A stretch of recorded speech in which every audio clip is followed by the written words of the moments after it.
Hello and welcome to the InPublishing Podcast, bringing you weekly insights into the newspaper and magazine publishing sector.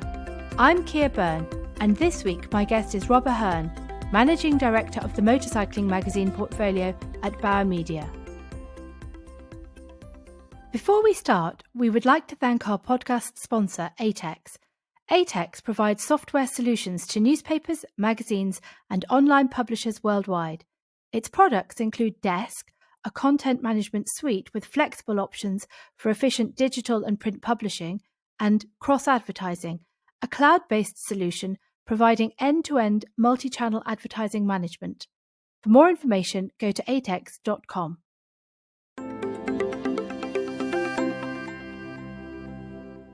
Our guest today is Rob Aherne, Managing Director of Bauer's motorcycling titles. Last October, Bauer launched Bikes Unlimited, an app offering readers access to all 6 of its motorcycle magazines in one place: the weekly MCN, plus monthlies Ride, Bike, Classic Bike, Practical Sports Bikes, and the quarterly Custom Bike magazine Built. I think I've got them all in there. Is that right, Rob? That's them, yeah. Yep, good. Well, Rob, welcome to the InPublishing Podcast. Thank you very much for having me. You used to edit Haymarket's car magazines, What Car and Autocar, before you became MD of Bauer's motorcycling titles in 2013. And before that, you were a Formula One correspondent. Your Twitter profile describes you as car guy turned bike bloke. Is it fair to say you're a motoring fanatic, and are cars or bikes your first love? Gosh, well, I've always been a petrol head. That much is clear. Cars were very much my first love. Motorcycles are something that I've got into during my time at Bauer running the motorcycle division. And now it's actually a really close call. I mean, I still love cars, but motorcycling is something else. It's something unique. I think it's different from, being a motorcycle enthusiast is different from being a car enthusiast. Motorcyclists quite often are defined by the fact that they're a motorcyclist. It's really something that is part of their identity. And when you become a motorcyclist, it's like joining a brotherhood or a tribe. And that's why you see motorcyclists out on the road and they nod to each other when they ride past each other, because it's like being inducted into a sort of secret society that only you know about, and one that just offers so much potential for entertainment, for thrills, and for meeting other really nice people. So motorcycling is a great industry, and I've really enjoyed being part of it. Brilliant. Can you tell us a little bit more about your current role and responsibilities? So yes, I'm Managing Director of Bauer's motorcycling portfolio, which spans all of the motorcycle titles that are in the Bikes Unlimited app, plus also a significant digital business through our MCM brand online, and a fast-growing events operation as well. So Bauer is the biggest motorcycle media publisher in Britain by a distance. We really dominate the modern motorcycling and classic motorcycling markets. And an MCM, which is our sort of flagship title, that's one of the most recognised motorcycle publications in the world, and the biggest selling automotive title on 2 or 4 wheels in Britain. So there's always lots going on, and the challenges of the last few years, which I'm sure we'll come on to in a minute, have been really interesting for us, because while we've got a print business that's under quite a lot of pressure, with newsstand sales not what they were, and lots of competition from people who weren't really our competitors in the past, there are lots and lots of new opportunities for us to explore too. So it's always an exciting time. And can you tell us a bit more about Bauer's stable, or should I say garage, of motorcycling titles and the different audiences they cater to?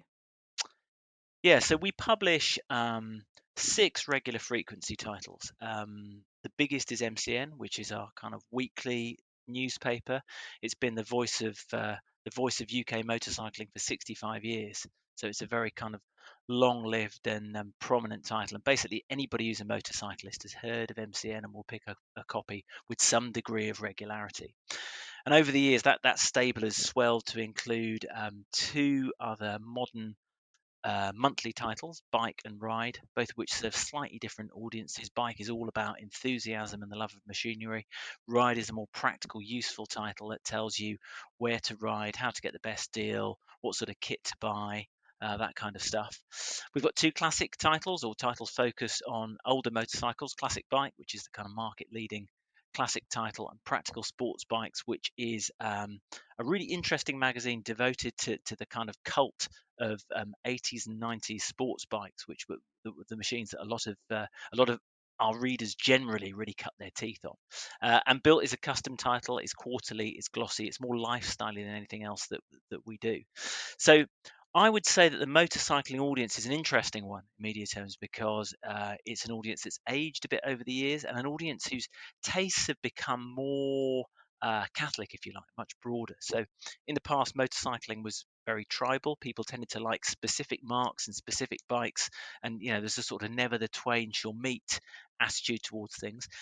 Nowadays, motorcyclists tend to have grown up a bit and they're older and they tend to like lots of different types of bike and different types of reading. So we know that there's quite a lot of cross pollination between our titles with people reading multiple titles. And obviously, our challenge is, my challenge, particularly as the publisher, is to get them to read as many of our titles as regularly as possible. Hence, one of the reasons why Bikes Unlimited was born. And is your reach mainly in the UK, or do you have a global audience?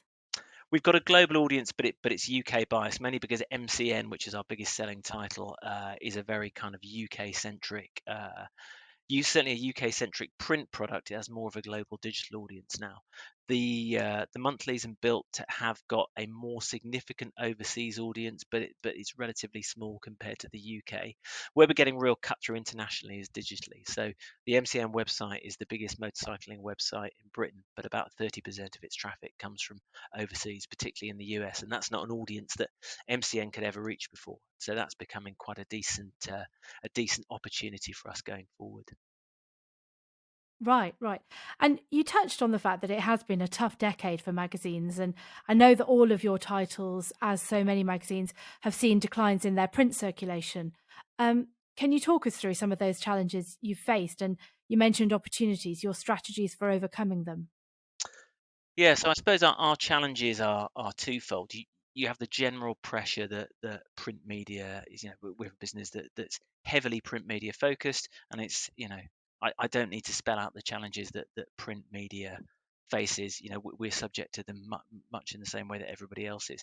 Motorcycling has some interesting and specific challenges in that the audience is aging, so you have a situation where your average reader kind of gets a little bit older every year. Fewer people are coming into motorcycling at the bottom end than they were maybe 20 years ago because of legislation, because of sort of societal pressure. So parents don't want their children going onto motorcycles. It's easier to buy them a car these days, whereas, for a lot of our readers growing up in the 70s and 80s, a car wasn't an option for them.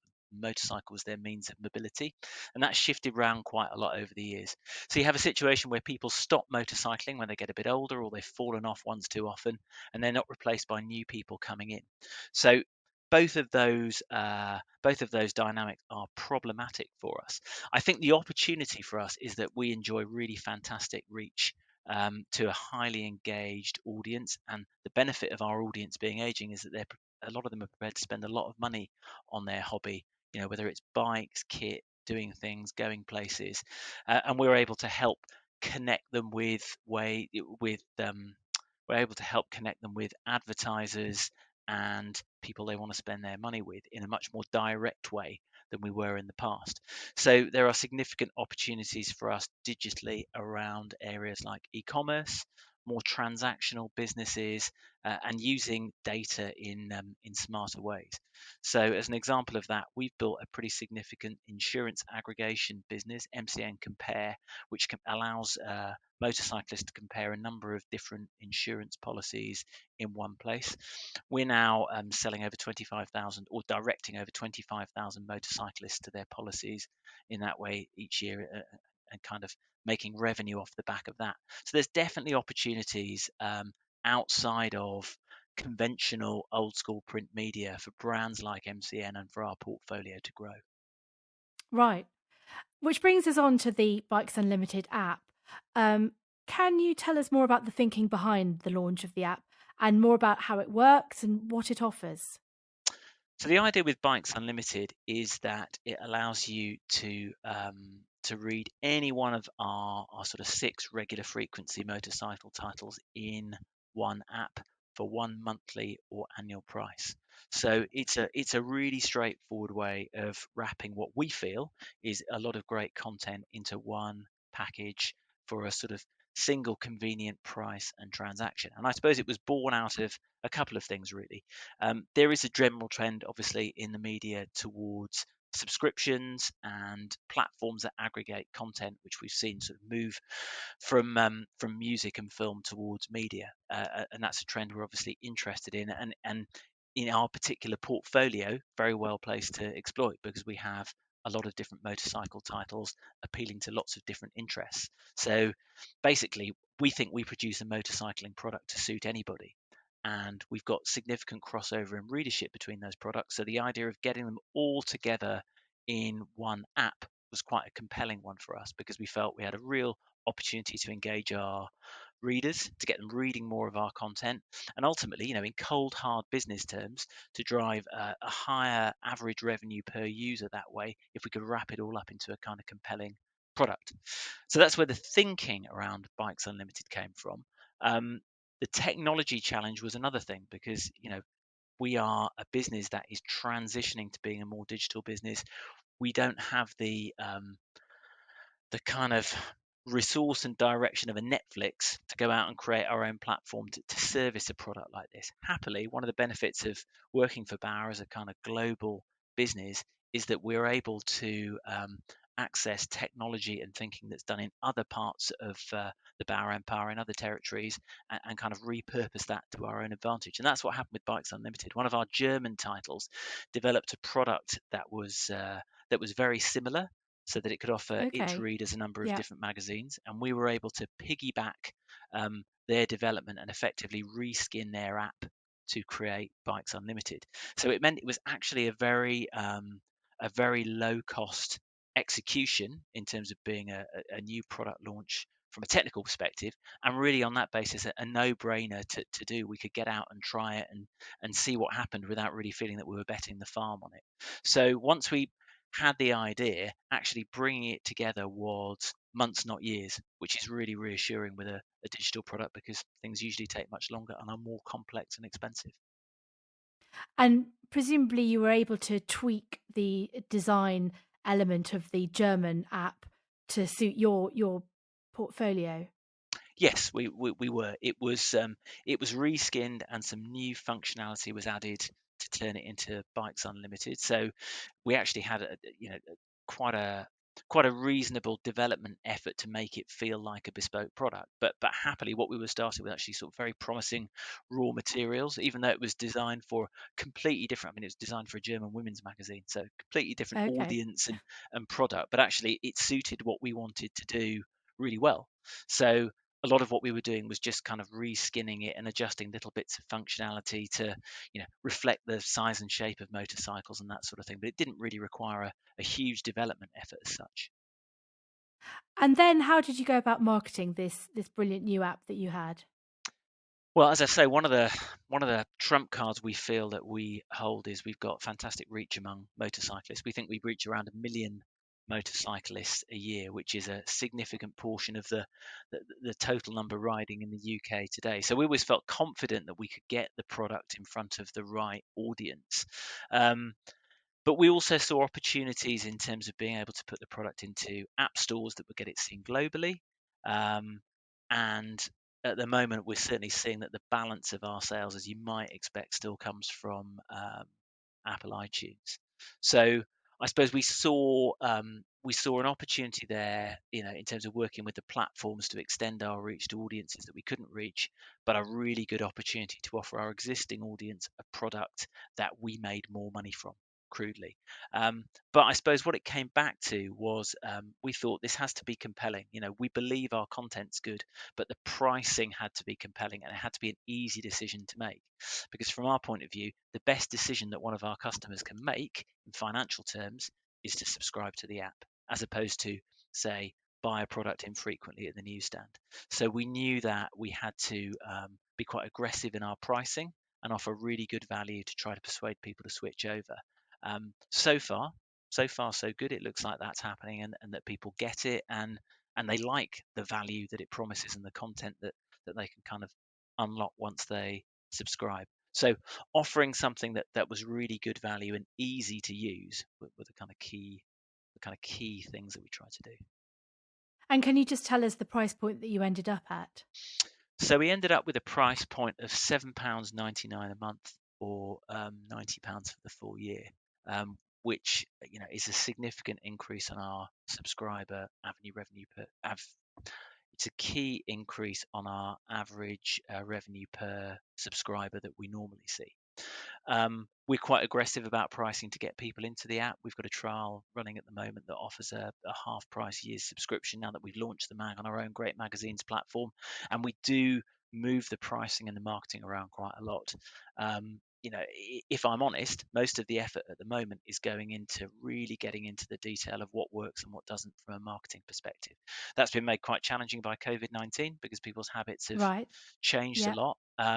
But I would say it's been a good time for us to have this product, because at a time when a lot of our retail outlets are closed, particularly WH Smith's, which really hurts more specialist Yeah. titles, this is a way of allowing people to read all of our products from their own homes. So it's been good that we had the right product for now, but equally, we've had to work pretty hard to market it hard, to get it in front of the right people, and to be prepared to be aggressive with the pricing to get people on board.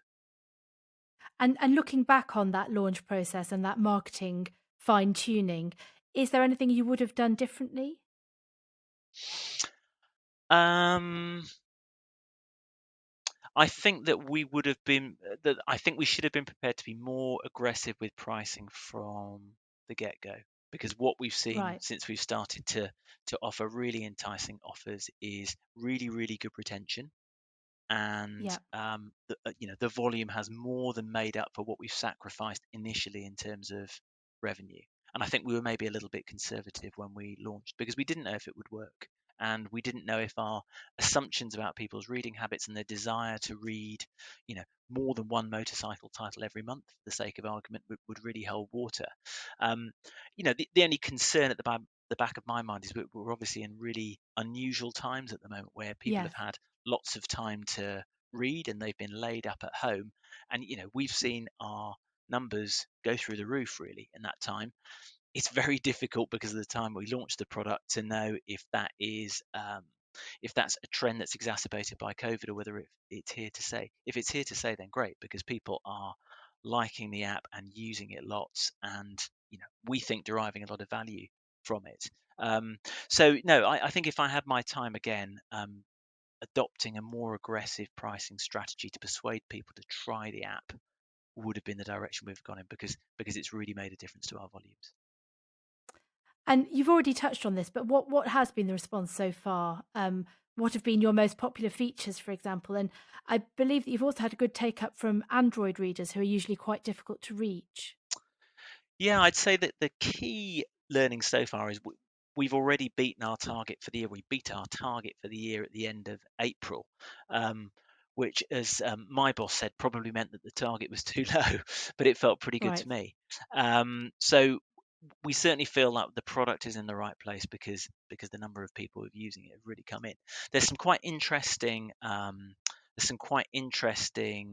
patterns in terms of who's buying. So, as you say, we've enjoyed really good penetration in the Google Play Android App Store. It's easily Bauer's biggest selling title there, and it has the best conversion from installation to purchase of our titles there, which is really surprising and interesting.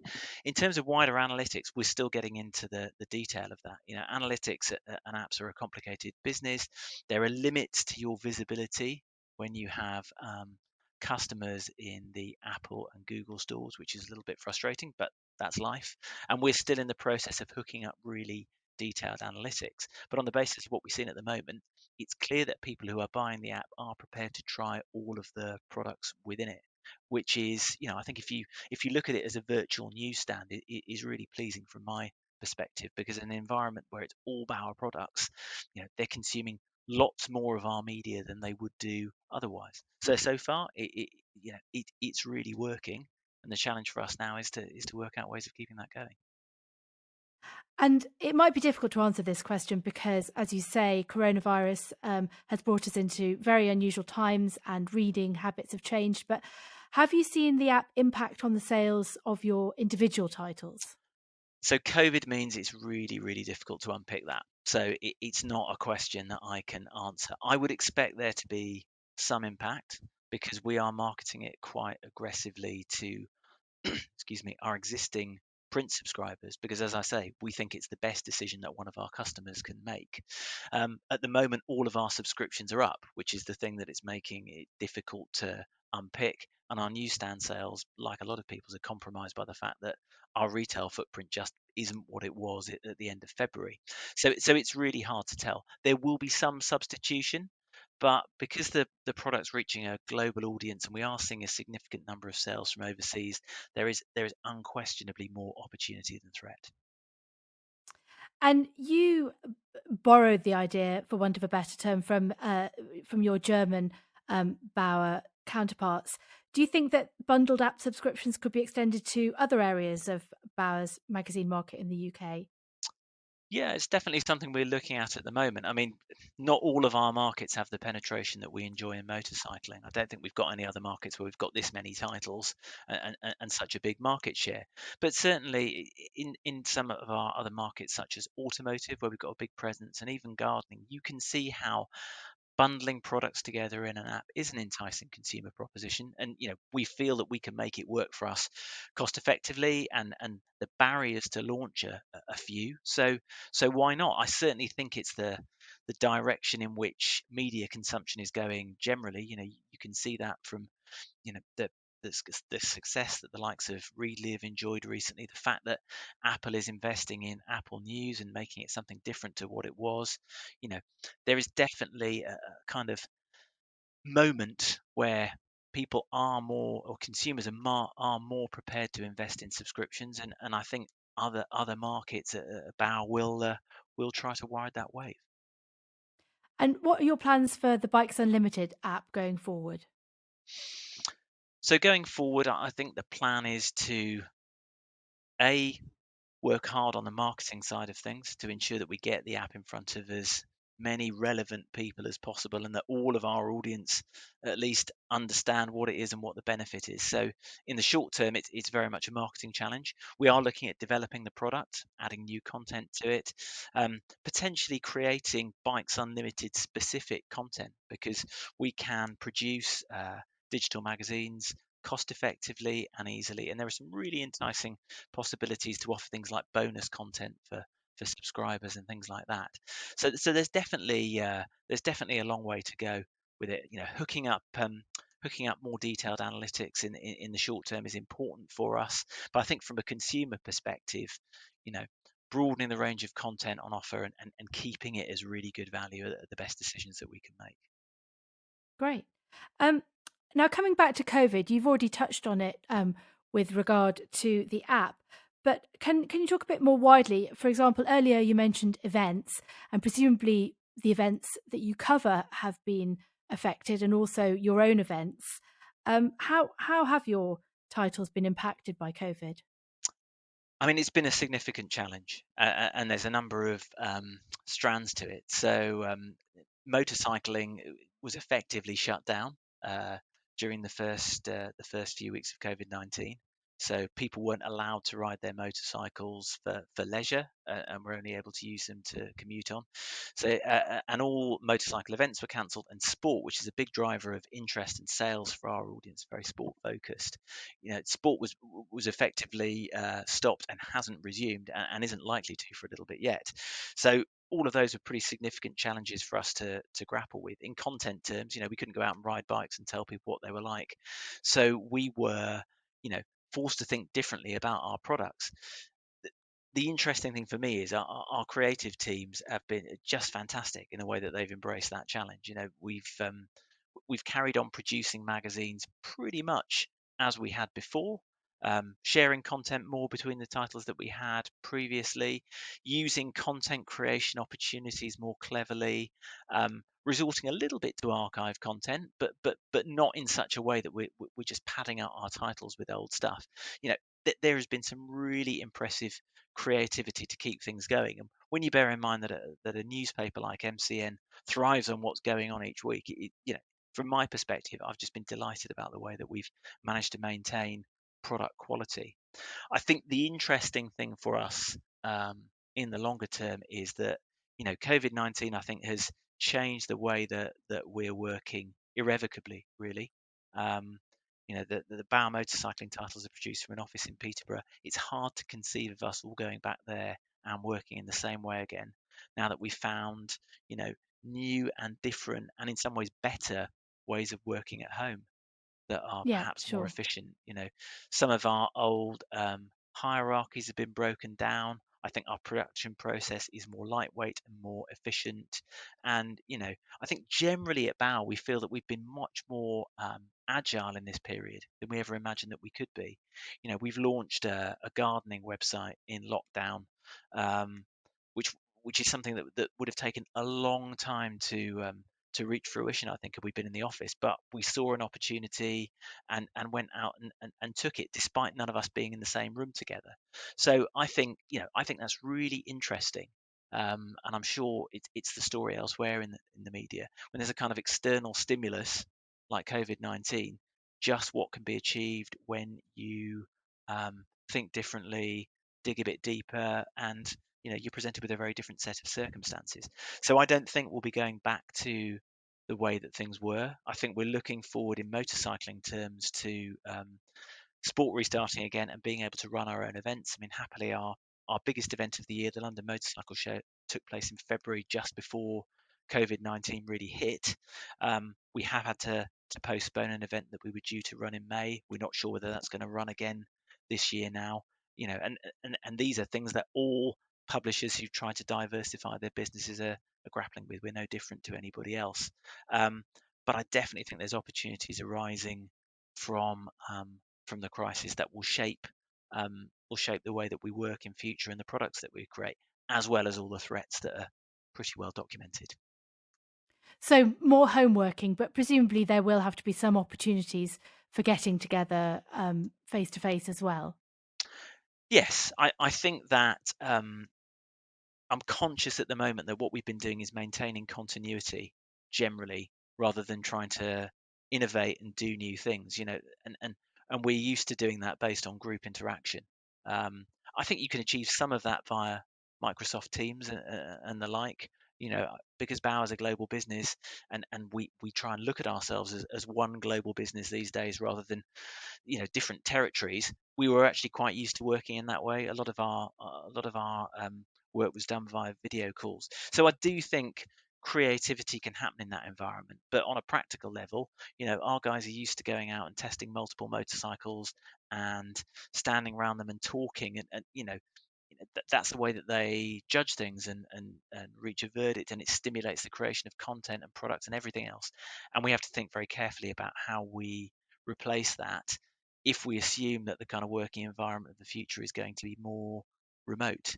Um, Equally, I think that people have been fantastically productive in lockdown, and I know that a lot of our guys are enjoying the positive change to their kind of working life of not necessarily being tied to going into an office. So I think a kind of hybrid approach that's balanced between some home working and some quite structured working in the office is probably the direction that we will end up going in. Great. And it might be difficult to say from the current viewpoint, but how do you see the automotive magazine sector as a whole developing over the next few years?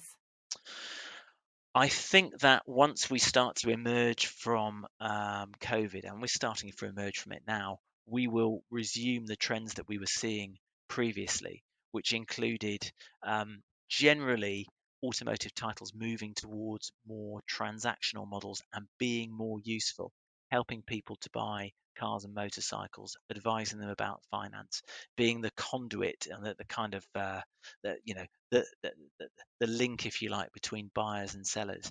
You know, I don't think it is enough anymore just to offer great content that entertains people. You have to be able to move people towards some kind of transactional funnel in parts of your business. It has to be that kind of mixed model for you to survive. So I would imagine that what we've seen happen during the COVID period will accelerate the move towards, if not digital, us having more digital touch points with our audiences and working with them in more interesting ways with regard to their data. And that's certainly what we're planning to do in motorcycling. And finally, which motorsport personality, past or present, do you most admire and why? And you could give me one on four wheels and one on two. Gosh, that is a really, really interesting and difficult question. And I spend quite a lot of time pondering that sort of thing in my rare moments of solitude these days. I think if I was going to name a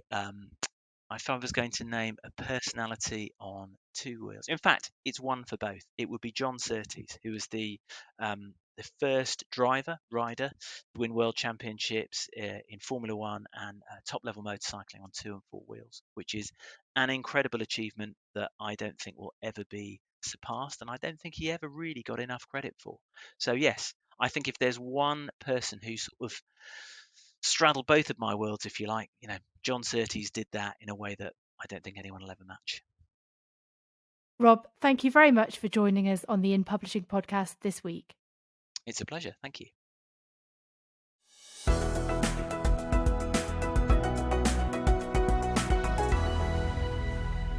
I would like to thank ATEX again for sponsoring this podcast. If you would like to discuss how ATEX can help you with either your content or advertising management, then check out their website at atex.com or contact Alberto Mari, their Head of Business Development, on 07500 433 157 or by email at amari@atex.com.